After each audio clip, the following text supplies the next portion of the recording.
Hello, everyone. I am very happy to finally welcome you back for a new episode of the MissedHistory podcast. My name is Luke Morgante, and in this episode, I was lucky enough to chat with Andrew Behrendt, a historian from the Missouri University of Science and Technology with a background in modern East Central European history. Most of our conversation centers on his work on the concept of historical representation in video games, or HRIVG for short. HRIVG tries to address questions of video games as representations of the past, exploring ideas of what it means to represent history and where this may connect to our own perceptions of the past. I hope you enjoy the episode. All right, Andrew, it's such a pleasure and an honor to have you on for this episode. We first met at a conference by chance last year in Vienna, and I have been hoping to talk to you about these topics pretty much since then. As someone who loves video games and loves history, it's something that just gets me very excited, and I was hoping that we could start off by you explaining your initiative of HRIVG and how it first developed. Yeah, thank you, Luke. Thanks for having me on a different platform here. It's good to talk again. A long way from sunny, hot Vienna here in the frigid January. But yeah, thanks for asking about HRIVG. And I think you're right. Initiative is kind of what this has ended up being in my life. It's something that has been a running project now for almost 6 years in various ways. And I'd like it to be a larger initiative than it is, but video games aren't going away, so there's plenty of time to work on it. And historical representation in video games is centered on a class that I teach at the Missouri University of Science and Technology, and which I developed through the help of an E-Fellows grant that our school offers for the creation of courses that are either fully online or blended, so that there's a strong online and digital component, which is the case for this course, where there's a kind of 1 day a week meeting that's dedicated to just pure discussion, and then everything else is done online. And it made a lot of sense to apply for that grant, not only because it helped me pay for equipment and games and things which are expensive, but it's also, of course, fun to pay for those things with the grant. But also because this is a natural fit for a course like this, where you would really have to have most things digital anyway, since you're talking about a digital medium. So that course first was developed beginning in 2019, and I had the miss/fortune of running it for the first time in the fall of 2020, when life was completely online anyway for me. But I also at the time had a infant, and trying to develop this course for the first time and make all the videos and stuff for it while having a 3-month-old was not a historical serendipity. It was not the best coincidence. But I've done it 2 times since then, and the students are always really into it. So it centers on this course, but I'd like to think of it as having potential for speaking to the phenomena of historical games more broadly. What stands out are the two parts of the name to me. First of all, I grew up someone who really enjoyed video games. Reading through some of your work, I see Civilization referenced, Red Dead Redemption, Assassin's Creed, the big hitters. Big hitters, And yeah.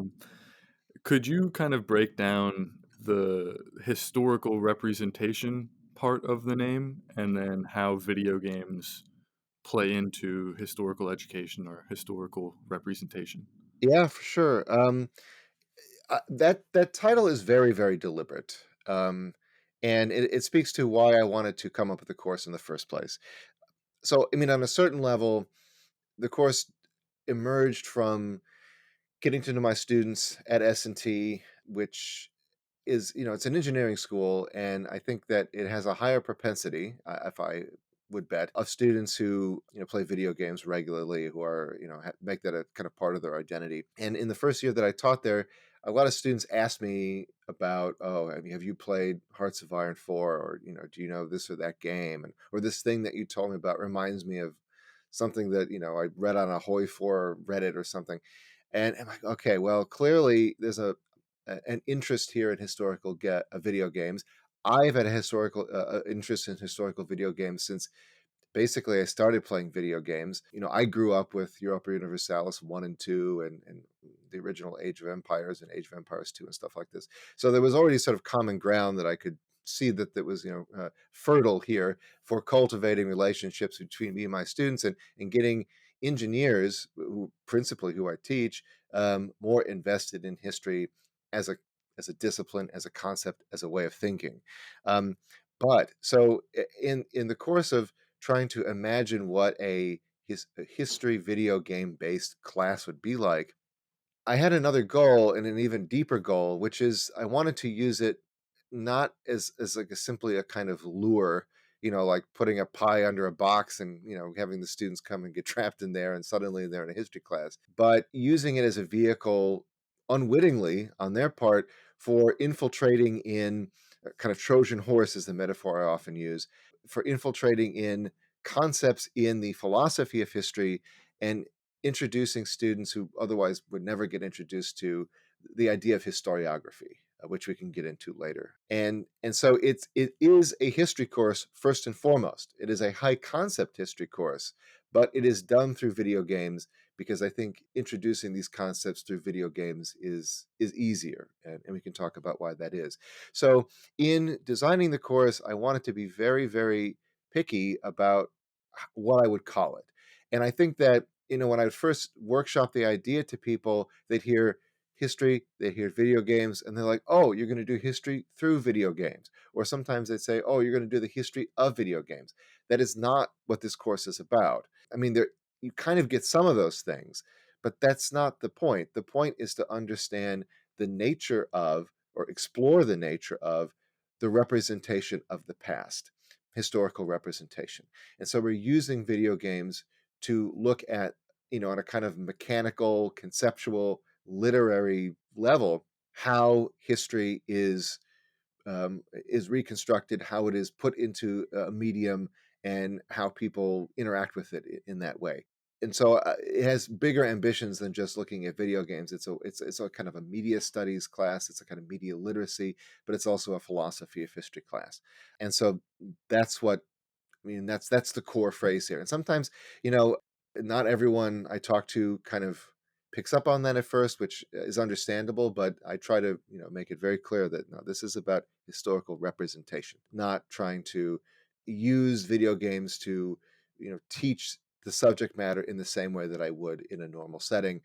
And we can talk about why that distinction is so important, if you like.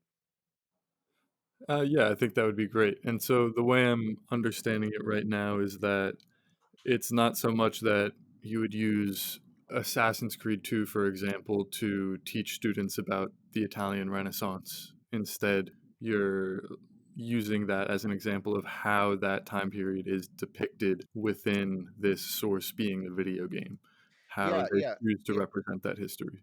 Yeah, that's much closer to it. You're right. I don't use these games to, like you say, uh, like with Assassin's Creed. No, I mean there are many things about Assassin's Creed and the Assassin's Creed series which have their virtues for trying to do that in a certain way, but it's I would say this course is not even really about any specific time period, but trying at a very high level of abstraction, getting students to think about, for example, when I do have the students play Assassin's Creed 2, that's one of the 3 games that I've assigned in the course, and they have to complete a project for that unit. Um, and the way that I structured the course is that it's broken into 3 units based on historical perspectives. So one of the questions I had in coming up with the course is, how do you divide it? Do you do it by genre? Do you do it by some kind of historical thematic focus? But what I decided to do is by perspective. So this is the micro, the meso, and the macro perspective based on the sort of field of vision and the subjectivity of who or what you play as in the game, what kind of power you have over the world and your place in the world that is represented. So a game like Assassin's Creed is a first person game in that you are playing as a single individual, although it is shot from a third person perspective, so from behind the character. But in historical terms, I think of it as a micro game because you only are one historical actor, right? You don't control a group of people, you don't control an entire planet or anything like that. You are one person, although that person in Assassin's Creed is always basically a superhuman, well, it's a virtual representation of a superhuman assassin, whatever. When they complete that project on this perspective, I ask them, in their, based on their playthrough of Assassin's Creed 2, what does the fact that you are this person, and in particular in Assassin's Creed 2, that's the character Ezio, who has all these, like all the characters do in Assassin's Creed, these fantastic powers of parkour and fantastic violence, and have this kind of superhuman ability. The fact that you are this one actor in this representation of Florence for the most part, and that you have all these abilities, how does that fact seem to shape or force or distort or give advantages to the way that history itself is represented in the game? So that can be, if the students want to, they can talk about, well, this means that certain details are left out. Like, we've got the Duomo, but everything else in Florence is kind of generic. All the people are generic because, it doesn't really matter. You don't have to interact with them very much. They're just kind of background there. Or like the buildings are modified in such a way as to have very convenient footholds. And there's always like a hay cart that you can go hide in, and things like this. That the world has been kind of structured around the nature of the player, and then that means that the representation itself is somehow warped or modified to suit the fact that you are this particular person. So it's not even so much about a specific period of time or what is the time that is purported to be represented in the game, but kind of on a mechanical level, a structural level, a meta historical level, how video games force the representation of the past in certain ways. And you've mentioned a couple of times now the philosophy of history Mhm, and the term historiography. mhm. What exactly do you mean by those, and how do they connect to this? Yes, yes. No, that's a fantastic question. And there I have to, I don't know, I have to tread lightly because I can't claim to have the most masterful command of the discipline of philosophy of history, which is really a very specialized field within philosophy.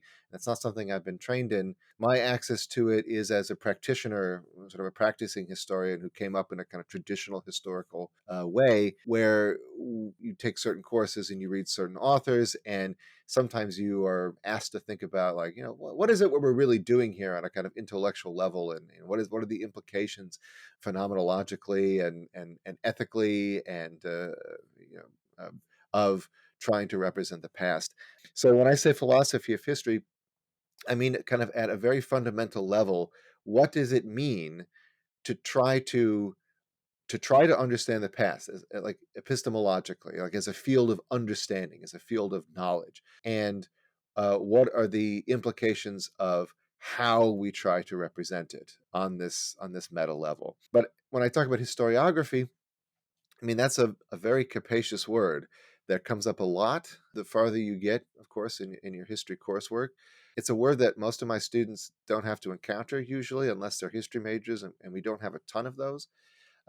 So as I explain it to my students, like, there are narrower and broader ways of using that term, and like the professional way that it's often used, at least certainly as I've encountered it, is historiography is the history of history writing and of historians.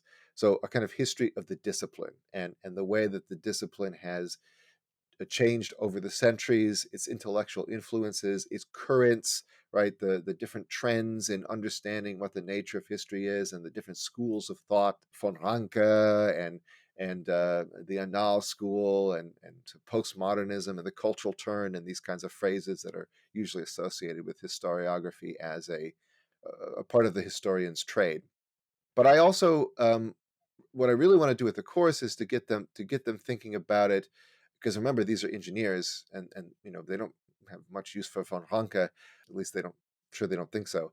To think about historiography in a broader term, which is like the act of writing history, or the act of representing the past in no matter what the medium is, not just a traditional world of academic and professional historians writing books and articles and going to archives and so forth, but that every medium that tries to represent the past, I argue, is engaging in historiography, right? It's making some kind of claim about this is the way the past was.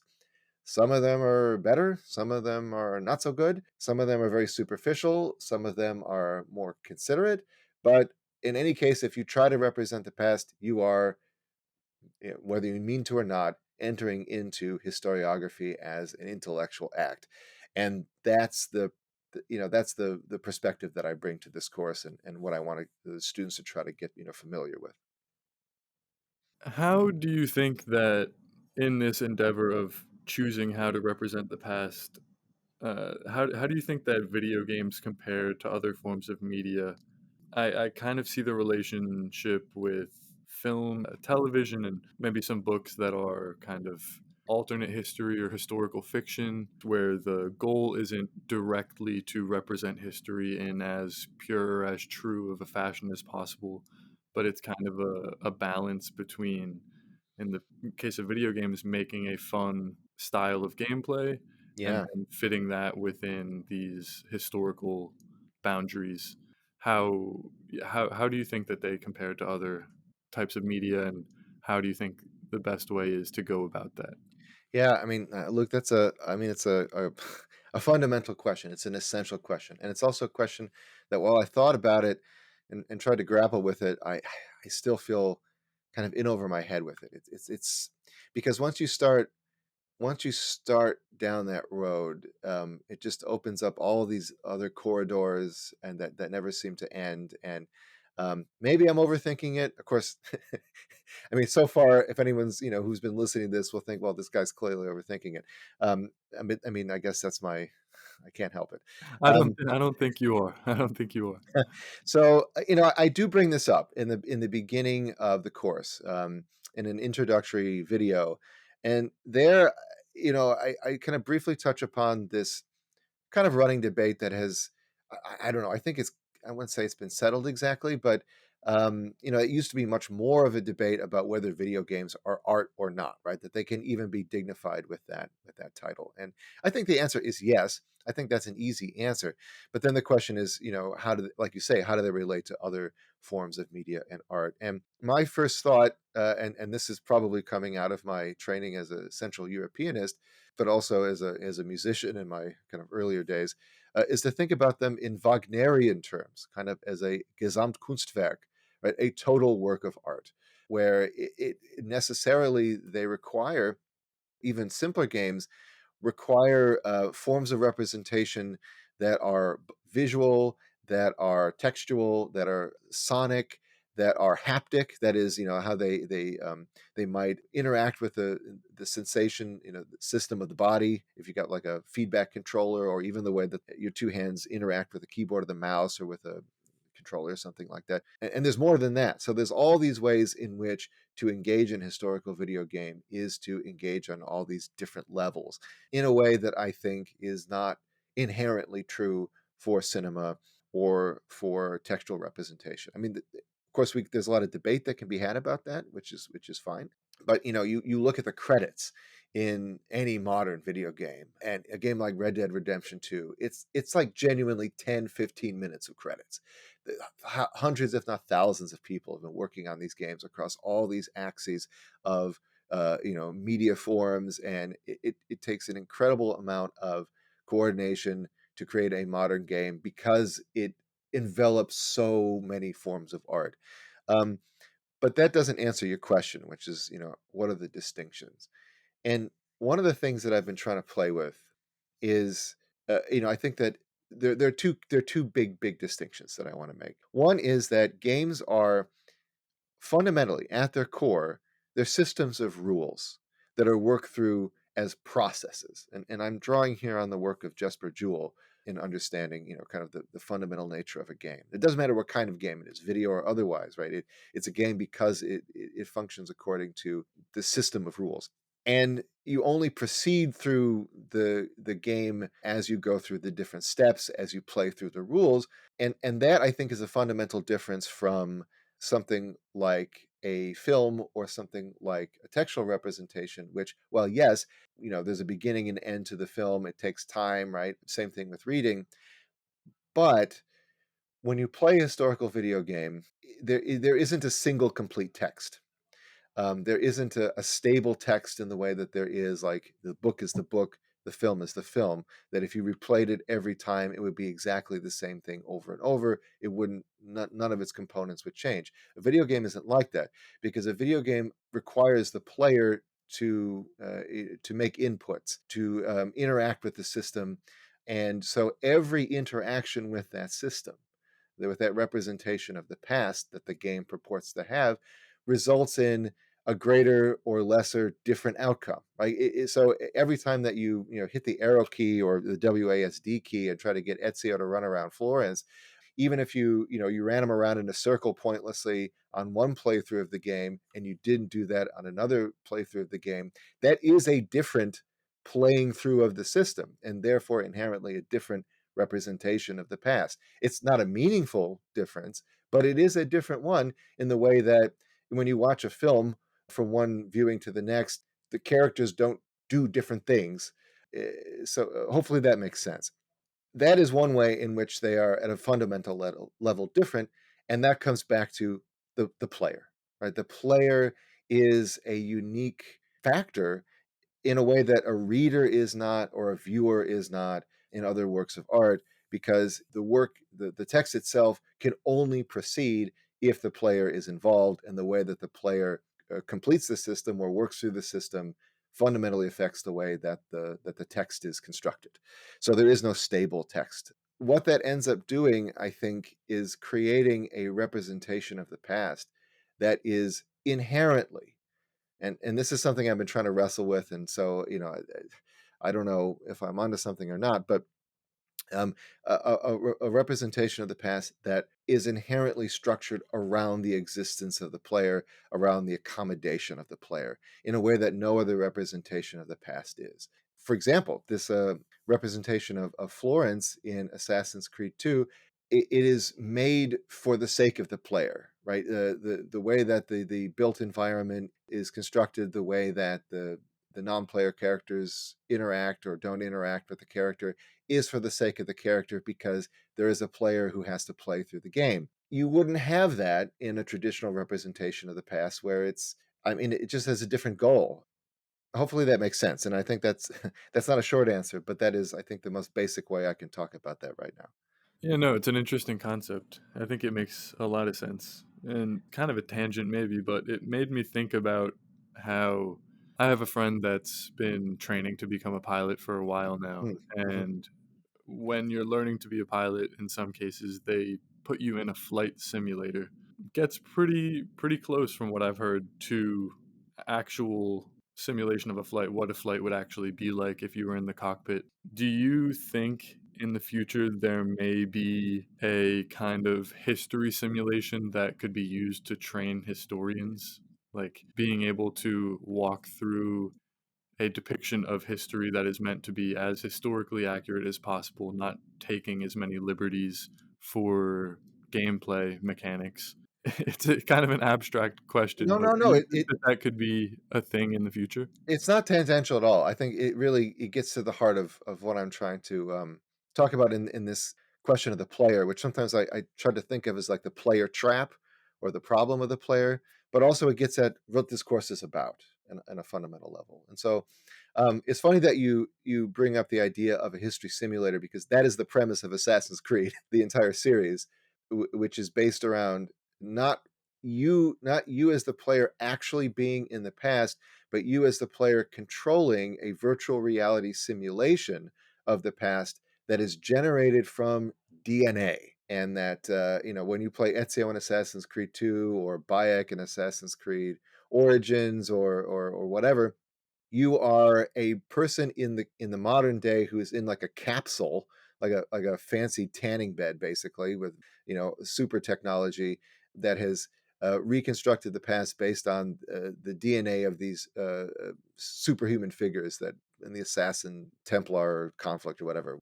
So this has clearly been thought about as an idea, and is already kind of at the heart of one of the biggest, if not the biggest, historical video game series out there. So it's a very relevant question. But in some ways, I think it's still not the right question, because what I'm trying to get the students to think about is essentially that even if you had such a simulator, the question would be how who is deciding how that past is represented? What are the sources of knowledge that are being used to represent that past? What is being left in? What is being left out? Because short of some kind of cosmic, godlike ability to play back, to literally like replay everything that has ever happened exactly the way that it happened, you are always stuck in the problem of having to represent it. It can never be fully reconstructed. The past is only accessible to us as a set of representations, mediated through the forms of knowledge that we have that come from the past, and the narratives and things that we tell ourselves about the past. I don't know what you would have to be able to do, or what you would have to be able to invent, or what kind of technological breakthrough there would have to be in order to ever escape the fundamental requirement of representation and all the authorial choices that come with that. Assassin's Creed tries to come up with one, which is through DNA, right? To root this in an objective truth that cannot be manipulated. I mean, that leads to all other kinds of questions about, I mean, on an ethical level, about what does it mean to have the past somehow as a congenital reality that is passed through, hereditary material, etc. So, in other words, I don't think such a simulator can exist, or rather, how would it train historians? The historians would still be basically doing what they're already doing now, which is deciding what that representation of the past should be like based on the evidence that they have. Yeah, that makes sense. It's impossible to make a true one-to-one representation of past events, and if you get to that point, it's essentially time travel. Right. Yeah, or I mean, or I think, the divine, right? I mean, arguably, right, that you sort of assume the position of God, or a God, or some kind of cosmic force that is all knowing, and whatever AI promises to be, I don't think it's going to be that. And then if you go back and you end up changing something, is it even the same past anymore? Right. Exactly. Yeah. Exactly. Um, I asked some followers of Missed History if they had any questions in this regard, Cool. and coming from a social media community of history fans, as you can imagine, a lot of them were interested in video games as well. Sure. And Gawoon IK asked, how do you feel games should approach sensitive topics like colonialism and war, especially in cases where those themes are commodified as a fun aspect of the games? Yeah. And kind of more to that point, they use Europa Universalis Uh-huh. and slavery, and then Hearts of Iron and the Holocaust Yeah. as examples of games that I haven't played them myself, so correct me if I'm wrong, but they kind of avoid heavier topics so that there's less emotional burden on the player. How do you think that should be balanced? How do you kind of reflect on that? I mean, it's a another essential question, and it's one I think that there are ways in which it is unique to games. Again, because of the nature of the player, but also interlocutor there use the word commodity, commodification, and that's another thing about historical games. It doesn't, not inherently, but it, predominantly, is that they are made to turn a profit, and to move copies in a way that is definitely not true for an academic monograph. And so that affects also the way that the past is represented, and the interlocutor here. Sorry, I forgot their username, or name. Has suggested Gawoon IK, Goon. I Okay, think. I don't know if that's how you pronounce it, sure. but we're close. Well, thanks to Goon there. Um, how should they handle it? I mean, it may sound like just over simplistic, but I mean, I think that comes down to really a kind of a fundamental and a sort of atomic ethical question. And what is the point of the representation that they're trying to make? How would I, for example, try to represent the Holocaust, or to represent slavery? I I don't even want to go down that road exactly. And I'm wrestling with it here because I don't think there's a single answer. I can only think about how games do it poorly or don't do it at all, and that's kind of how most games handle slavery. I think is to either have it as a completely abstracted, for example, slavery, as a completely abstracted system that is essentially a kind of economic function. And like everything else in the game, especially a game like Europa Universalis, is sort of an actuarial symbol, and kind of leaves the question to the player to ignore or to engage with. I haven't played enough of Europa Universalis 4 to remember exactly how they represent slavery, but I mean, you can have like textual things being like, oh, slavery's bad or whatever, or coming back to the problem of the player. And like Gawun says, like, how do you do this in such a way that you aren't forcing the player into uncomfortable choices? I mean, maybe sometimes that's what you want to do. Maybe a sensitive representation of these subjects, as provocative or not, might force the player into making these kinds of moral choices. But then you run into the problem of the bad actor, right? What if someone wants to be an SS officer running the trains to Birkenau? What do you do about that?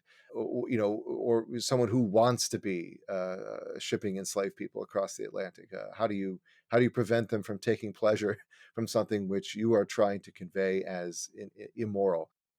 And I don't know. Some of these things I don't think you can prevent entirely. I mean, especially because games can be modded in various ways, and these things can be put in against the will of the developers anyhow. But I think ultimately, and this has been a very bumbling and very circumlocutionary response. I think ultimately it comes down to, what is it that the game designers want this system or this representation to achieve? And I think they have to think very hard and very carefully about why it needs to be included, or why they're choosing to remove it. Because I think the problem with slavery usually is dealt with by not having it in ways that end up being historically absurd, whether it comes through kind of prefatory remarks, whether it comes through some kind of tooltip, or it comes through a disincentive in using that system, or I don't know what. The contextualization that you have for how slavery or how the Holocaust is represented in the game can go a long way to putting down the marker, as it were, of the developers and saying, this is why we have it, this is what we hope for it to achieve. We can't control what the player does, but this is what we intend for this to do. I mean, I'm not sure what more you can do with that other than include it or not include it and change the mechanics of the game appropriately. I'm really sorry. That's a horrible response. It's a very muddled response, but it's a problem that has not been resolved in whether it's in the games themselves or in the literature about the game. I understand the difficulty in answering. I don't know if there is a clear right or wrong answer. I think what you said is right in the way that it kind of becomes context based, like game by game, and whoever the game designers are really have to reflect on, is this something that should or shouldn't be in the game if we are representing this period or these time periods. Mm-hmm. Obviously, if it's a more sensitive topic like the Holocaust, simply consulting people with more information on the topic for their perspectives, and then like we're timing this episode to come out with the release of the new Civilization game, and I don't recall slavery ever playing a part in those games, despite slavery definitely taking place in the time periods that are depicted. I think in that case it kind of makes sense. But then I also played Call of Duty a lot growing up, Mm-hmm. which takes place during World War II in some of the games. And I vividly remember scenes that maybe I was too young to be playing, maybe not, but scenes towards the end of the game when you're liberating these camps, and you see the Nazis prisoners just either dead in heaps or suffering terrible physical condition because of where they were. Mm-hmm. And those scenes aren't included to make the gameplay more fun. It just makes it more real. Mm-hmm. And it's also probably not a one-to-one representation of what things were like, but it left an impression of the hardship that people went through, and not just like, oh, it's fun to run into this building and take out some bad guys. So You're right, right. yeah, I think you're Yeah, I right. mean, It's really about finding that balance and taking it case by case.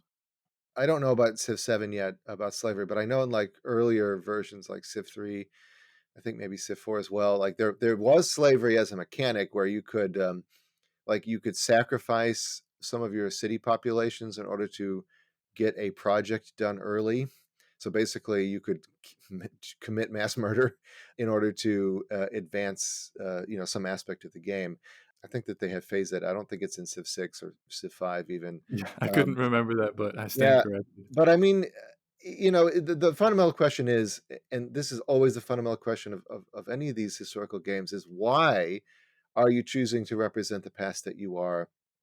And I think that, if you can justify the representation with what you're trying to achieve, then, I think anything is possible and anything can be ethical, but it comes down to the question of, how you align what you hope to achieve and how you can justify trying to do that in the game mechanics, whether you're just doing it for fun, as a kind of background, or I don't know. I mean, this is, again, it's just gonna, like you say, come down a case by case basis. But I do think it's something that I would like game developers to, I don't know, take more seriously than they have historically. Hmm. To track back a little bit, Mhm. we had been talking about the philosophy of history Yeah, and historiography, and I noticed that the name Hayden White comes up a few yeah. times in your syllabus and kind of your explanation of HRIVG online. Could you discuss who Hayden White is and what some of his teachings are, why he is relevant to this story? Yeah, absolutely. I mean, so Hayden White was a long-lived and highly influential theoretician of history. I mean, also a historian in a certain way, a kind of postmodern theorist, a post-structuralist theorist, emerging out of the kind of post-World War II linguistic turn in cultural theory, and is someone who appears relatively frequently on grad school syllabi for things like historiography or methods courses or something, which is how I first encountered Hayden White. And his most famous book, or at least the one that in my experience like gets put on those syllabi for training historians, is a book called MetaHistory, which is from the 1970s. And the kind of short version, or the impact of that book, is based on his overall argument, which is that he argues that history writing is inherently a fictive act. It's not fictional in the way that you just make up something, but it is fictive in that you are essentially all history writing, and he's looking at history writing in a literal sense. He's examining 19th century historians like Michelet and Marx and others, and he's saying that what they are doing, even though they are representing reality, they are at a textual level doing something that is no different from an author, that an author of novels. That is, that they are structuring their representation of the past, um, based on a kind of a plot, an emplotment, a kind of story structure. They rely on linguistic tropes and story beats, if you like, in a more modern sense, the same way that every literary author does, because fundamentally they are writing. And so they are constrained by, they are guided by the inherent nature of the medium of representation that they're working in. So he's got this whole schema for thinking about the nature of what kinds of plots that they have, and he's got this set of like, oh, there are historians who write in this like a tragic mode or heroic mode and all these things, and that's not so much what I've taken away from it as his fundamental proposition that history writing, and indeed all historical representation, is an authorial act, dependent upon authorial choices, and that whether the historian knows it or not, they are operating in language. Hayden White is one of a number of these post structuralist thinkers who apply that turn in Western philosophy and in cultural thought to history writing. And this has not always been well received among professional historians. There's kind of schools of thought going back to the 19th century where it's like, well, no, we're not making this up in any way. We're simply telling the past as it is, and we're doing so objectively. And what Hayden White and others, but I use Hayden White because I think it's the most accessible in some ways. What they're saying is, okay, you think you're being objective, but you're stuck in language. We're always, all of us, stuck in language. And so whatever language or whatever form of representation that you use, you can't go beyond that. And so you're not giving us the past. You are giving us the way that you have chosen, consciously or unconsciously, to represent that past. And I keep coming back to the word represent. It's in the title of the course because I happen to adhere to this idea. And so Hayden White has been a big influence on me ever since I encountered him back in grad school. And I wanted to try to find a way to impart this to my students, not to get them to be, I don't know, acolytes of Hayden White exactly, but to get them to think critically about when they engage with history, they are engaging with representations, and those representations are made by some author who has to make these choices. And so that you can't ever arrive at a truly objective position because you're always bound in the language that you have to use in order to make that representation. I understand why some historians would be averse to that idea, but on the other hand, I do like the thought that writing about history is a creative endeavor to a certain extent. Like there's a story about Mansa Muhammad ibn Chu, who is kind of like one of the early leaders of the Songhai Empire in modern day Mali, and how he supposedly gathered this fleet of ships to sail west from the coast of Africa and see what was on the other side of the body of water. Unfortunately, only one ship returned. He was not on it. The others were lost. Mm. But when a historian is writing about something like that, having the choice to represent it as this motivational, heroic endeavor or journey, which can draw in readers, whether they be other historians or people just wanting to learn about the history, it gives them some kind of emotion or something to connect to more, Yeah. and maybe try to represent the emotions that were going through those individuals at the time, which of course we'll never know for sure, but it seems better to me than just saying on this day this leader put together a fleet of ships and they sailed this direction and most didn't return. Yeah, yeah, no, I mean, look, this kind of bringing in Hayden White is not meant to be a kind of, and I'm not saying that you are, but I mean, your example here is a really good example of showing how being conscious of how we structure these stories and the mode in which we tell them kind of gives us, I don't know, kind of liberates us to use storytelling and to use the fictive act to make our stories, our representation of the past, kind of more creative, to make it more engaging.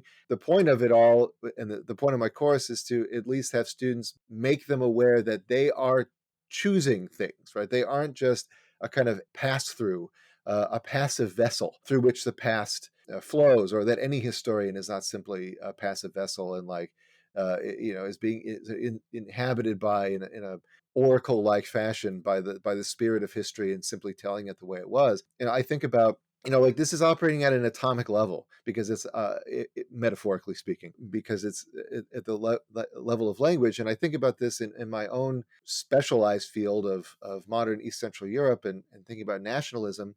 One of the more interesting debates that's happened in the last 25, 30 years, as you're probably aware, is around the use of language to describe nationalities and to define groups.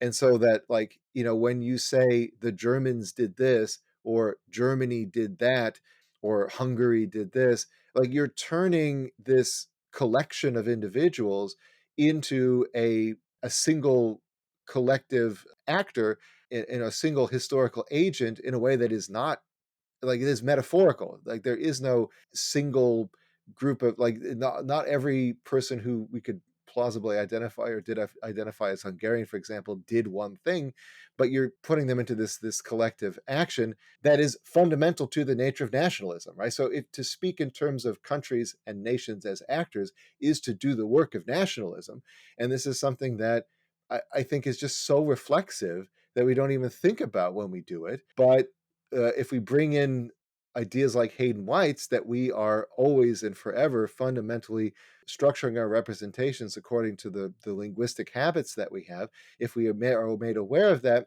then possibly we can challenge ourselves to think about how we represent the past and to do it in ways that are, I don't know, better.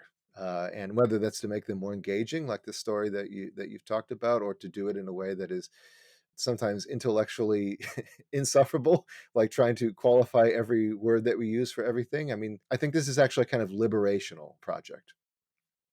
With that kind of writing and how you reference that these ideas or groups kind of form their own unitary singular identity, like Germany did this, Hungary did that, South Africa did this, whatever it may be, you could hypothetically do everything that you can to explain what people within those groups drove those changes on a more micro level, break down every detail.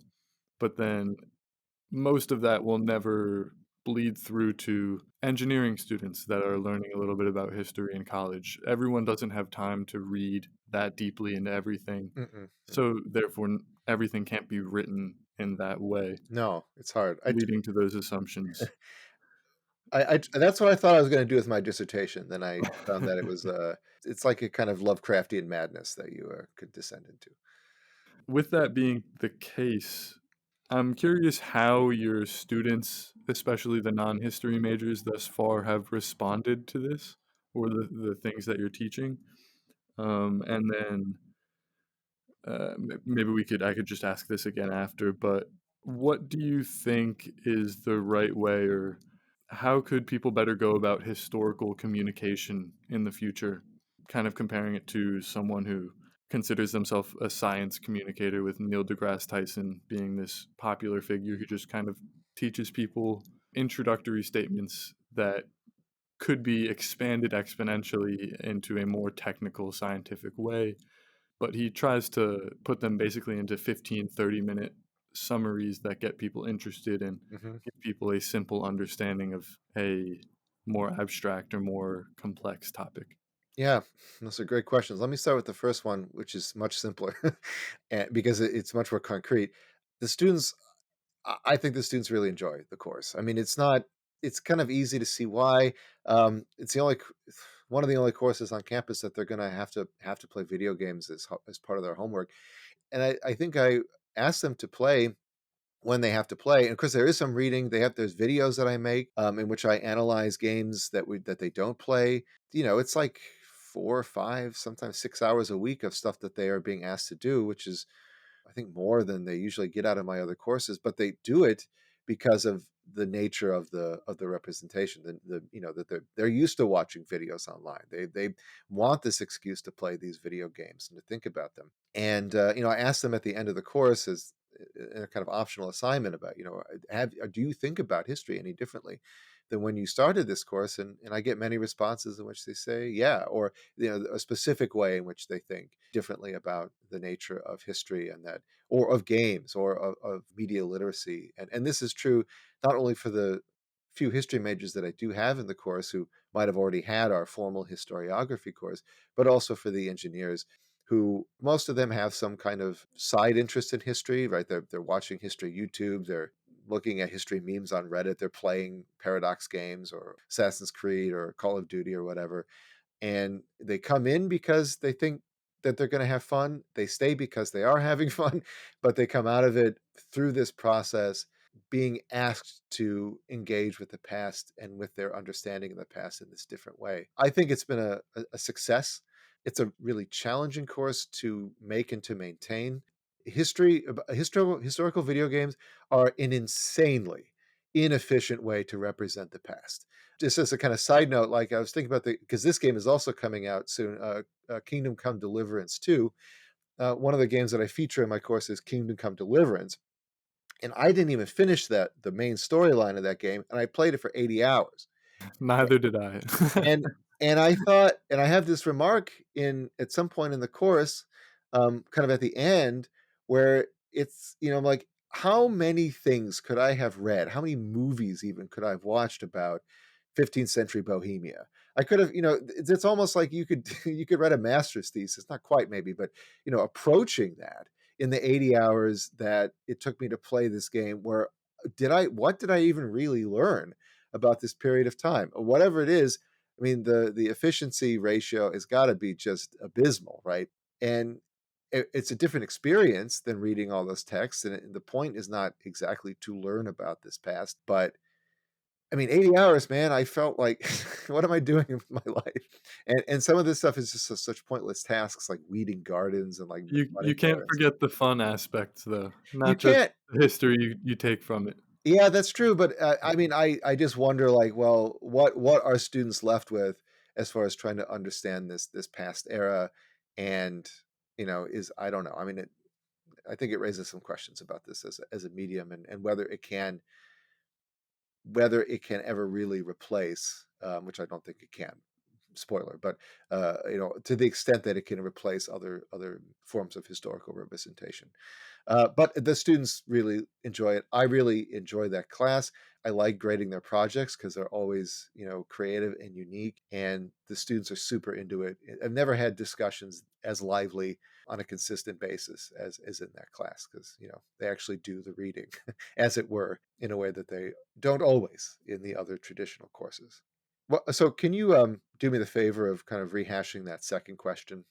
Yeah, for the second question, I made the comparison to Neil deGrasse Tyson considers Right. himself a science communicator. Hmm. I feel like I've heard that term a little bit more and more with different fields of study, whether it's a science communicator, history communicator, or whatever it may be, as someone who has a deep understanding of that field, finding a way to communicate more abstract or more complex concepts into more digestible forms so that the general public or people with like a passing interest in it, someone who may not plan to become an astronomer, but someone who still finds astronomy interesting, a way to get people to understand what may be going on, some of the concepts of that field.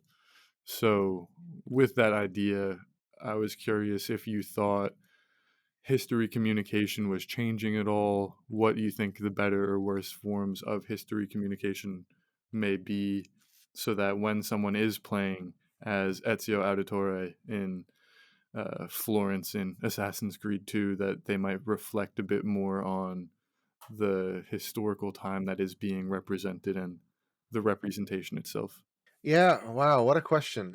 I think it has changed a lot. I mean, even since I started grad school, say in 2008, 2009, actually 2007, and I think that was YouTube had barely kind of existed at that point.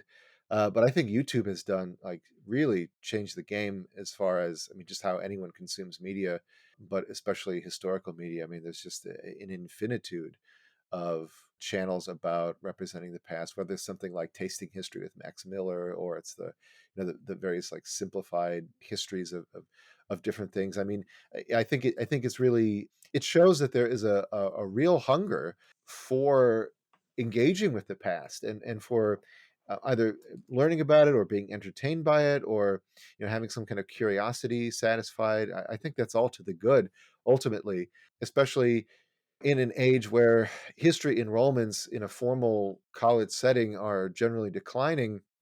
It's not because people aren't interested in history. It has to do more with the economics and the structure of how we learn things, or not just YouTube, but podcasts also. I mean, there's a proliferation of those things, whether it's hardcore history, or it's like revolutions, or I mean, gosh, there's just seems to be one on every subject. I mean, I'm on one right now, right? So uh, that's all to the good as well, and I think that only amplifies the real desire that people have to not only learn about it, but to speak on it, and to educate themselves in the preparation of these programs. So, I mean, that is a big change in the last 15, 20 years for sure, that I think is generally a very positive one. But, as we've broken away from the more late 20th century model of getting things through highly produced television documentaries or films or text media, although books, they still make books, so that's part of it too, is the question of like how do the inputs get made? Where is the information that these folks are getting, and where does that come from? And whether that's Wikipedia, which itself has to come from somewhere, or whether that's historical monographs or trade publications or something like that, we always come down back to the fundamental question of where is this knowledge coming from? How is it being made? And I think that part is what is kind of in danger of eroding as support for professional history is crumbling in our academic institutions. And people who are being paid to produce historical knowledge through original scholarship and through long, careful, considered study of reading deeply in a field and then trying to talk about it, that is slowly being, or not so slowly being, starved. And so there is a great appetite for popular history, but the question is, where is that information going to be coming from? So to kind of try to bring it back to original question, I think all that history communication is being done, but not necessarily by the professional practitioners themselves. And I think I don't know exactly what needs to happen. I mean, my inclination is to say that yes, professional historians, I think, those who are good at communicating in general and those who are willing, should be encouraged and given various forms of material benefit, like time off or leave or something like this, to develop means of popular communication so that they can take their specialized knowledge and their they've been trained to handle this material in a responsible, disciplined way, to encourage them to make YouTube channels or podcasts or video games. But also, I think about the publishing industry and how there's so much historical scholarship out there that people, I think, real like these podcast creators or YouTube creators or video game developers would really benefit from having, but they can't get to it because it's behind an incredible paywall, right? Like Elsevier is charging $150 to like rent some article in an obscure European history journal. Well, no one's going to read it unless they have they're connected to a research library, which really means you have to be in an academic community. There are these barriers, economic and material, to connecting people who want this knowledge with the knowledge that is already being made. And so I think that is one thing that could really help break down this public and academic barrier, is the way that knowledge is disseminated. And I think that YouTube is a very useful way for doing that, but it's not as good as not only encouraging people but allowing people to be able to do their own research. And I don't use that phrase facetiously. I mean, like, to train them to do research that is meaningful and careful and considerate and professionalized. But it's very hard to do when you actually can't get a hold of this stuff. I think that's a great summation of it. Sometimes it can be a little bit daunting or or depressing at times, to be honest, but Yeah, yeah. I think that it's starting to change. Perhaps that's just me trying to be hopeful, but I think it's starting to change. I hope so. I mean, I don't want to get too down the discussion about the academic publishing industry, but I mean, like everything, like much in academia, I think it's slowly buckling under the weight of its own contradictions and sort of unsustainability. And we'll see. I am hopeful that these different, the proliferation of media forms for representing the past or representing anything can have a liberational effect on knowledge. Mhm. I think there's also been that drive to make at least academic journals more open access Yes, in yeah, recent years as well, especially which in Europe. Mhm, mhm. Yeah. Well, Andrew, thank you so much for taking the time to talk to me about this. I know your semester started yesterday. I am always happy to talk about about video games and history. Me too. One final question to leave you with, and if there's anything else you wanted to add, feel free. but you mentioned how you were developing HRIVG as you had your, I think you said 3-month-old baby, Yes. and you're starting to raise your own family. Thinking about what games you may be playing with your kids in the future or Ah, exposing them to, is there a game that comes to mind first, or a number one history-based game that you would want them to play? oh man, that's a great question. My kid's already playing video games. He's got some Duplo games on his tablet. He was playing the Bluey game a while ago. And there's some good stuff there. It's not history based, obviously. It kind of depends on what he's feeling. I think the likelihood of what history game he's going to get into first is some version of Minecraft that is somehow historically connected. But um, it's too soon to say. It's going to come down to either Assassin's Creed or Civilization's a little bit too much for him. It's probably going to come down to Assassin's Creed. Once I feel like he can he can handle the violence, or I want to expose him to that violence. The problem is I just haven't played enough games that aren't like that to know what a good one is for a young kid. So yeah, probably Minecraft actually. Some mod version of that where he gets to run around and The Assassin's Creed mod in Minecraft. yeah. I'm sure there is one. Probably. No, that's a really good question. I don't know. We'll see. We'll see what the future holds with that. But All right. it's something to think about. Thanks for the provocation there, Luke. I just want to say that if anyone's interested in this, you can head to hrivg.org, where I have. It's not. I could do a better job maintaining it, but I do try to keep the sample videos that I have up there to give you a sense of what this is like. Those are up to date. The course syllabus is up there, and this is all meant to inspire other people, other history professors who might be wondering, like, hey, what do I do? How can I get some? How do I get some video games in my classes? You know what? Maybe you'll get something from it. Maybe it'll give you some ideas, or it's just there for whoever wants to make use of it. I hope you get something out of it. That's all, folks. I really hope you enjoyed this conversation. Please drop a like and subscribe if you did, so that I can have more guests on like this in the future to discuss all kinds of history-related topics, from photography in the ancient ruins of West Africa to the odd habits of Austria's Habsburg dynasty. More information about the guest and their work can be found in the description. I'm Luke. See you next time.